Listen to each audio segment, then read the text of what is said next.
काँग्रेसचे ज्येष्ठ नेते माणिकराव ठाकरे यांच्या जीवनावर आधारित जनसेवेचा माझा प्रवास या पुस्तकाचे प्रकाशन सोहळा यवतमाळमध्ये पार पडला। यावेळी महाराष्ट्राचे काँग्रेस प्रभारी रमेश चैनिथला, काँग्रेस नेते बाळासाहेब थोरात यांच्या उपस्थितीत माणिकराव ठाकरे यांच्या जीवनावर आधारित पुस्तकाचे प्रकाशन करण्यात आले। माणिकराव ठाकरे यांनी मैत्री आणि जिव्हाळ्याचं नातं जपण्याचं काम केलं आहे। गृहराज्यमंत्री म्हणून त्यांचं काम खूप चांगलं होतं। ठाकरे यांच्या व्यक्तिमत्वाला आणि कार्याला कॅबिनेट मंत्रीपद शोभणारं होतं। आयुष्यात पुढे केंद्रीय मंत्रीपद हे यश त्यांना मिळणार असे उद्गार बाळासाहेब थोरात यांनी यावेळी केले। यावेळी मी दावा करून सांगू शकतो की ज्या पदावर माणिकराव ठाकरे राहणार ते विजयी आणि यशस्वी राहणार। काँग्रेस पक्षाला मजबूत करण्यासाठी सामर्थ्यवान राहिले आहे असे मत रमेश चैनिथला यांनी यावेळी व्यक्त केले। प्रदेशाध्यक्ष पदावर असताना अनेक मुख्यमंत्र्यांसोबत त्यांनी काम केले आहे। अनेकांना विजय मिळवून दिला। जनतेची कामे करून प्रदेशाध्यक्ष या नात्याने माणिकराव ठाकरे यांनी खूप चांगले काम केले आहे असे कौतुक काँग्रेसचे नेते रमेश चैनिथला यांनी यावेळी व्यक्त केले। आम्ही सुद्धा आमदार होतो, नवीन होतो। आम्हाला लक्षवेधी लावता लावता कठीण जायचं आणि आम्ही विचार करतो माणिकराव लक्षवेधी लावतातच कसे, त्यांच्या पहिल्या नंबरला पहिली लक्षवेधी येतेच कशी। परंतु मनापासून काम करणं, मनापासून प्रयत्न करणं, धडपड ही त्यांच्या जीवनाचा एक भाग आहे। पर्यायानं त्यांच्या धडपडीतून आणि विषय जे घ्यायचे त्या विषयामधून त्या सरकारमध्ये वसंतदादा पाटील त्यावेळेस प्रथम मुख्यमंत्री होते, काही कालखंडा करतात। त्यावेळेचा वेळ माणिकरावजी विधानसभेमध्ये पहिल्या आठवड्यातच माणिकराव सगळ्यांना माहीत झाले की माणिकराव ठाकरे हे असं व्यक्तिमत्व आता आलेलं आहे की ते विधानसभेच्या कामकाजामध्ये आपला ठसा उमटून जाणार आहे। तर माणिकरावांचा आमचा वयाचा थोडा फरक आहे, परंतु विदर्भाचे जे प्रश्न आहेत त्या प्रश्नावर लक्ष केंद्रित करून ते प्रश्न सोडवण्याचा प्रयत्न सातत्याने त्यांनी विधानसभेमध्ये केलेला मी पाहिला। विशेषतः कापसाचा प्रश्न, संत्र्याचा प्रश्न, पूर्व विदर्भातला भाताचा प्रश्न, हे सगळे प्रश्न ते विधानसभेमध्ये मांडून त्याला न्याय मिळवण्याचा प्रयत्न त्यांचा त्यावेळेस होता आणि कशा पद्धतीनं मांडणी करावी याचं वैशिष्ट्य त्यांच्याकडून सगळ्या सभागृहाला पाहायला मिळालं। ते सभागृह सुद्धा खूप मोठं होतं। वसंतदादा पाटील मुख्यमंत्री होते, तसे मंत्रिमंडळाचे सुद्धा ज्येष्ठ सदस्य सगळे होते। शरद पवार साहेब त्यावेळेस विरोधी पक्ष नेते म्हणून बसलेले होते। राम नाईक, राम कपसे, प्रेमकुमार शर्मा, गणपतरावजी देशमुख, अनेक नावं त्यावेळेची घेता येतील की सभागृह मोठ्यांचं सभागृह असं आज वाटतं आम्हाला। त्या सभागृहामध्ये सुद्धा उठून दिसणारं व्यक्तिमत्व म्हणजे एक तरुण म्हणजे माणिकराव ठाकरे। मला आठवतं की 1995ला वेगळं सरकार आलं आणि त्यावेळेस त्यांनी कापसाच्या भावाच्या संदर्भातला जो प्रश्न निर्माण झाला होता अनुदान देण्याचा, 94 पर्यंत 500 रुपये आपण दिले होते आणि त्यावेळेस आलेल्या सरकारनं मात्र त्याच्यामध्ये कपात केली, 300 दिले। त्यावेळेस जो आवाज त्यांनी उठवला त्याच्यातून 200 रुपये वाढवून मिळाले आणि त्यावेळेच्या शेकडो रुपयाचा फायदा हा शेतकऱ्यांना देण्याचं काम त्यांनी केलं मला पाहिलं। त्याच्यावर आंदोलनसुद्धा पवारसाहेब विरोधी त्यावेळेस होते आणि सगळ्यांनी एक आंदोलनसुद्धा केलं मला आठवतं। खरं त्यांचा अनुभव हा खूप मोठा आहे 40 वर्षाचा याच्यामध्ये राजकीय। राज्यमंत्री म्हणून आम्ही दोघं एका वेळेस होतो।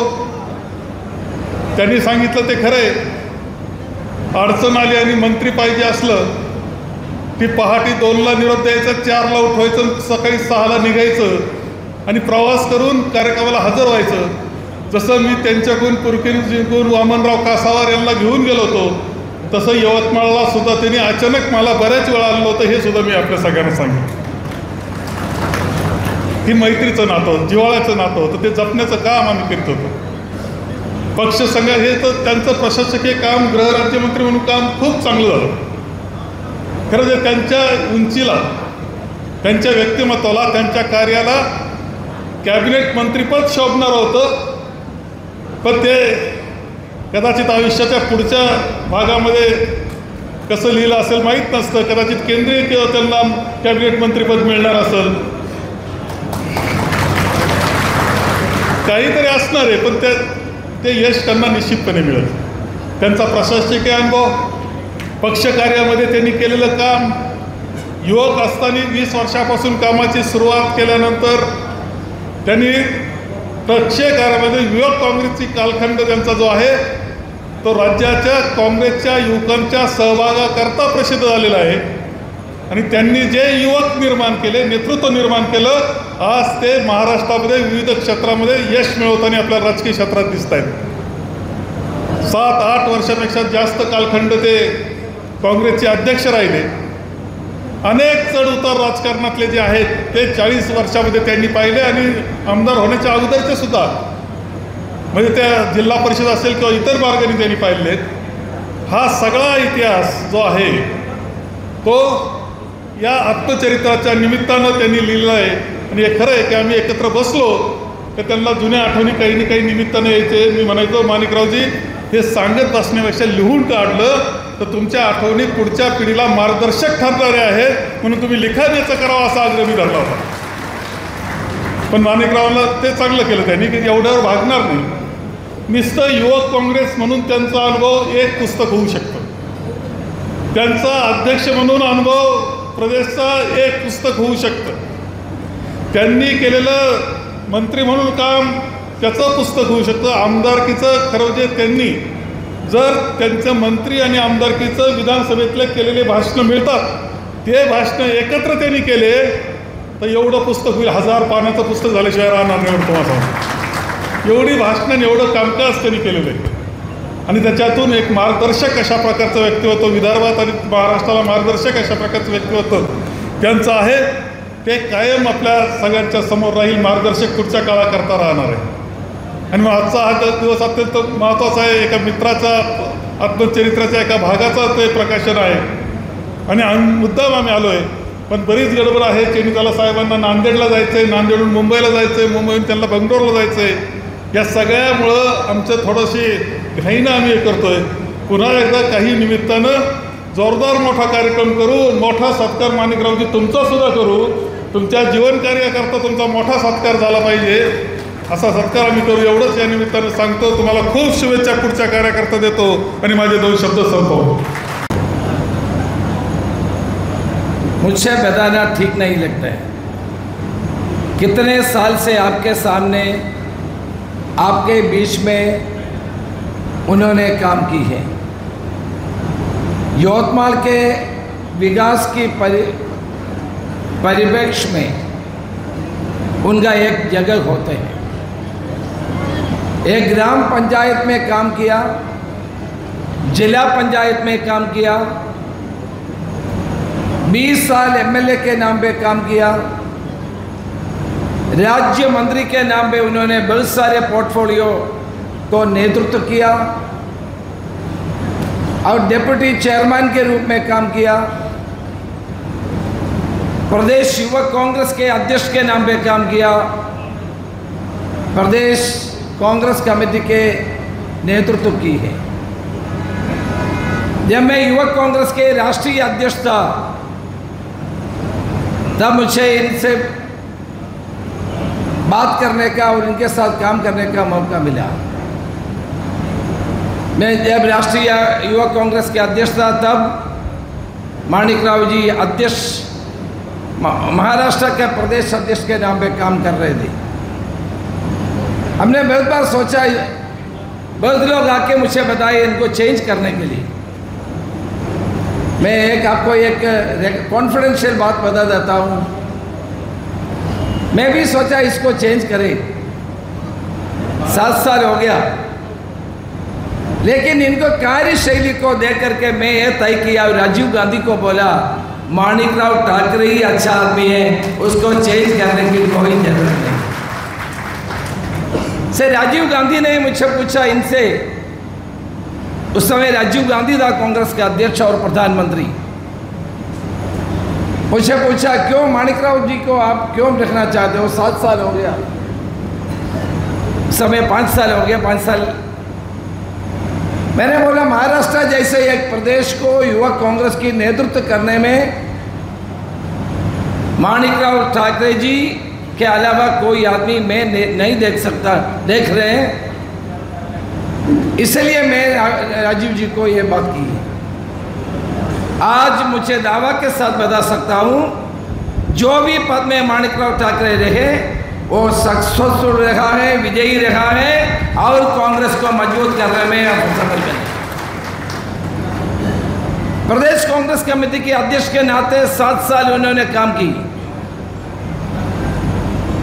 उन्होंने बहुत सारे मुख्यमंत्रियों के साथ काम की और सारे मुख्यमंत्रियों के आगे लेके चलने में, उनको विजयी बनाने में, जनता की काम कराने में प्रदेश अध्यक्ष के नाते उन्होंने बहुत अच्छा काम किया है। हम सब लोग राजनीतिक कार्यकर्ता हैं, इस पार्टी के कार्यकर्ता हैं। हमारा दायित्व तो क्या बनता है, पार्टी ने हमको जो भी काम देते हैं,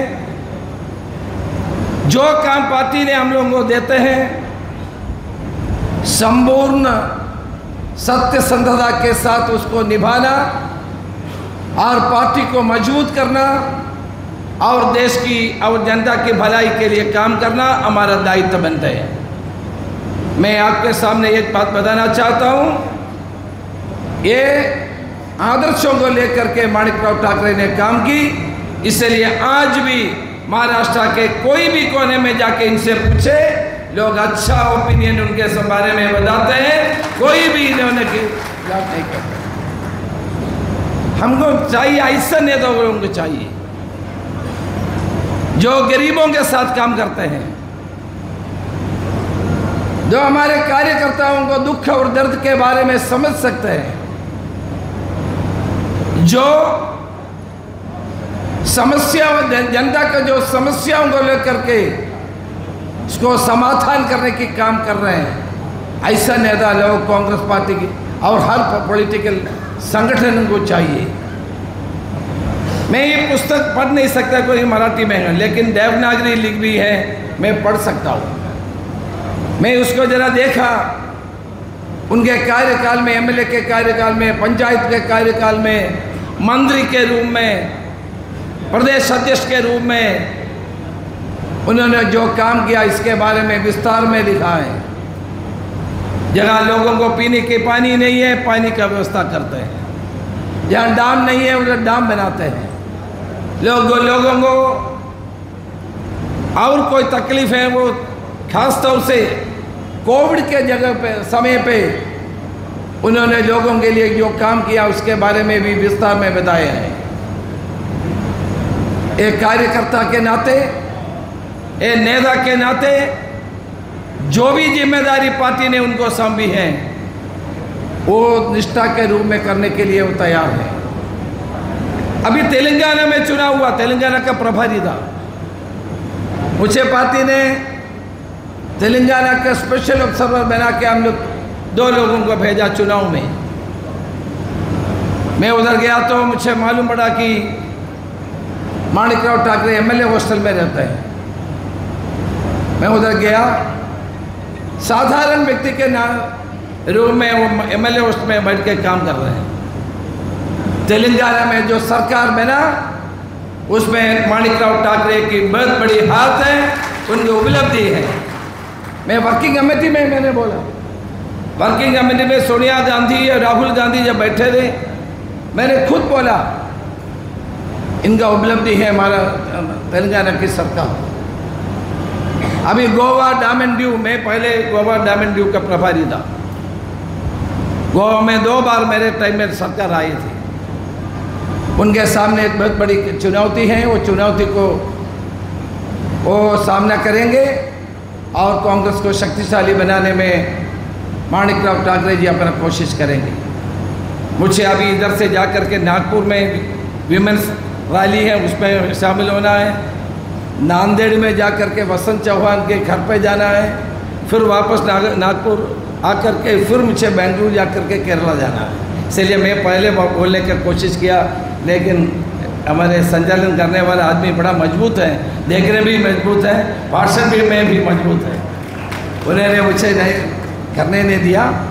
मुझे बड़ा खुशी है आज हमारे एक साथी हमारे साथ 25 साल से जो काम करने वाले हमारे साथी माणिकराव ठाकरे जी ने एक महाप्रवास, जन सेवा का महाप्रवास नाम के एक पुस्तक उन्होंने लिखा है और पुस्तक उनकी जीवन की कहानी है और पुस्तक यवतमाल जिले के इतिहास है। ये इतिहास और उनका जीवन की कहानी आने वाले पीढ़ियों को जागृत करने के लिए जरूरी होगा। धन्यवाद। जय हिंद। जो भी पद में माणिकराव ठाकरे रहे वो सक्सेसफुल रहा है, विजयी रहा है और कांग्रेस को मजबूत करने में सफल बने। प्रदेश कांग्रेस कमेटी के अध्यक्ष के नाते 7 साल उन्होंने काम की।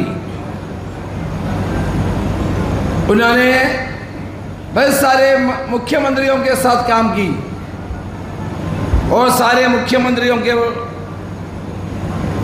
आगे लेके चलने में, उनको विजयी बनाने में, जनता की काम कराने में प्रदेश अध्यक्ष के नाते उन्होंने बहुत अच्छा काम किया है। मुझे बड़ा खुशी है आज हमारे एक साथी हमारे साथ 25 साल से जो काम करने वाले हमारे साथी माणिकराव ठाकरे जी ने एक महाप्रवास, जन सेवा का महाप्रवास नाम के एक पुस्तक उन्होंने लिखा है और पुस्तक उनकी जीवन की कहानी है और पुस्तक यवतमाल जिले के इतिहास है।